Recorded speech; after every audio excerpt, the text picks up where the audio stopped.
Hello, I'm Dango Rose. Welcome to the Mountaineer Podcast, where everybody's listening. The Mountaineer brings you the latest news of the Peak to Peak region, in print, online, through our podcast, social media, and special publications. Now, listen in to the latest news of the area with our local journalists.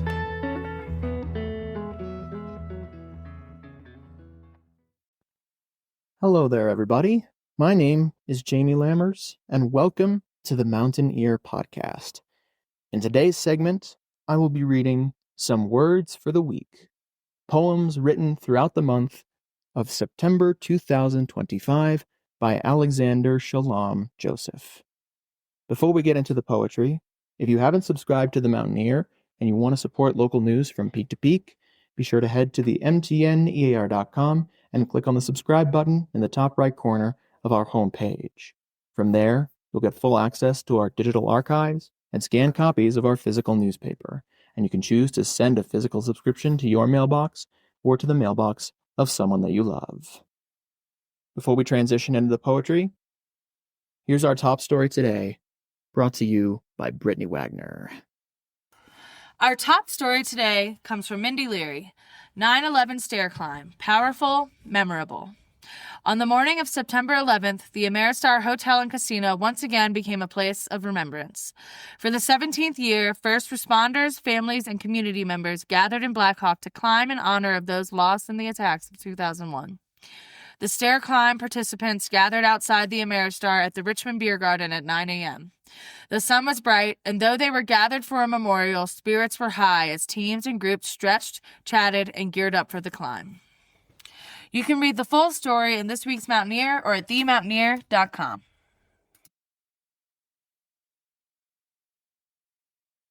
Thank you, Brittany, for bringing us our top story. And now, some words for the week, written for the Mountaineer by Alexander Shalom Joseph. Thursday, September 4th, 2025.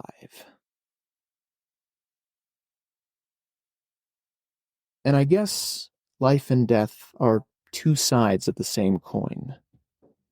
Or maybe there is no coin at all. Just a glowing pulse, some sacred jagged piece of the universe that sits within us all. And maybe that light comes and goes as it's meant to. No matter what we do, no matter how we pray, no matter how we fight it. And maybe what matters is welcoming it when it chooses to arrive and bidding it well when it moves on. And maybe all we can focus on is that for right now, we are here in this miracle of being, and that we are together, and that we too will be gone in time. But for now, we aren't. For now, we can glow together for what minutes or lifetimes we have left. And there is nothing else. September 11th. It's not close to Christmas, but I'm longing for how it felt back when I was a kid. On the night before the big day, the whole neighborhood and all our dogs would walk through the December snow, up the mountain we lived around, up to the wind-blown summit, and there we'd have a bonfire. There we'd look together over our little frozen homes, reflecting on another year past, sipping cocoa and whiskey, sometimes singing into the blizzard breeze. Then we'd make our ways down through the winter night to someone's house, for chili and company, for laughs and cookies, for the feeling of being together, as outside everything was dark and cold. But the dogs are all dead now, and so are maybe half the people who would venture out into that weather, for the sake of tradition, for the sake of some semblance of community, in such a lonely culture. And there's barely snow in December anymore. And I've not been home for Christmas in years. And I know as we get older, it's easy to romanticize the past. but I feel clear on the magic of those nights together, on the edge of the world, in the sunset snow, and how the fire we set in the rocks somehow spread to warm us all, and still does, even as we all fade.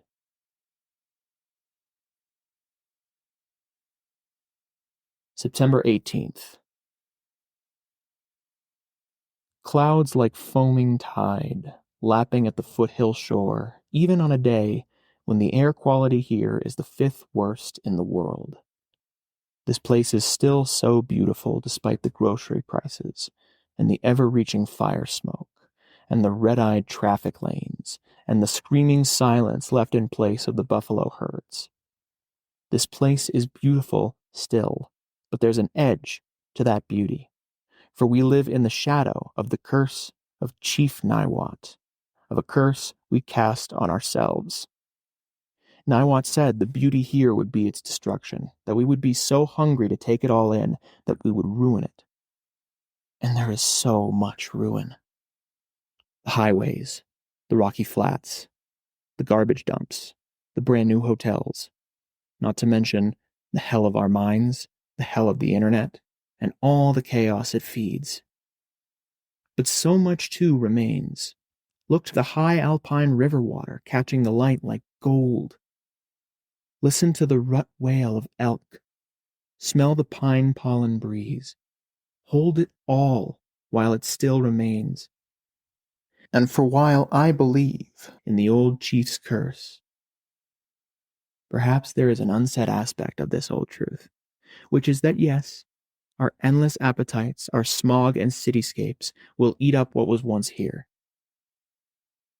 But in this too, we will consume ourselves as well. And maybe one day, the mountains will bloom uninhabited by us again. Perhaps the curse is just the first part, and then comes the blessing.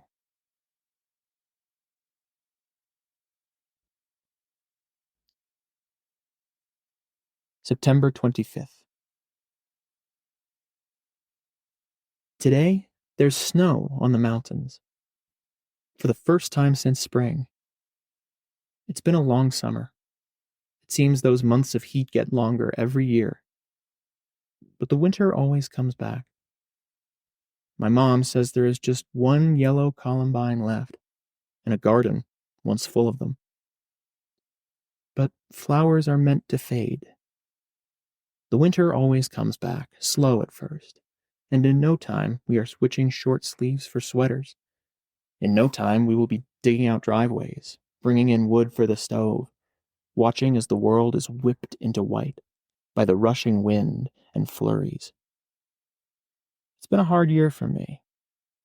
So many drawbacks and rejections, but the snow on the mountains this morning tells me that the only truth is time and the turning of the seasons. Yes, the summer ends, the winter always comes back, and the cold seeps into bone, but that too fades. In time, the snows will recede, and new flowers from the still wet spring dirt will bloom again.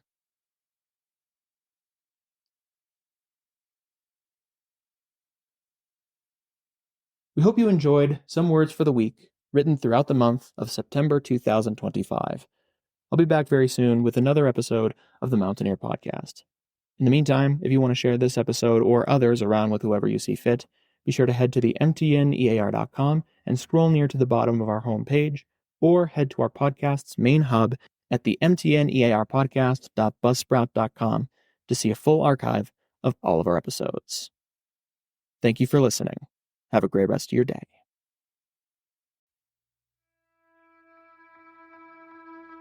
And that's it for our show. Subscribe online to get more access to more news, weekly updates to our community calendar, and a link to our YouTube channel by visiting themountaineer.com. Be sure to use the coupon code PODCAST when subscribing for a 10% discount, only available to our listeners. If you are in the local Peak to Peak area, be sure to pick up a print edition of The Mountaineer at a local business. I'm Dango Rose. Thank you for listening.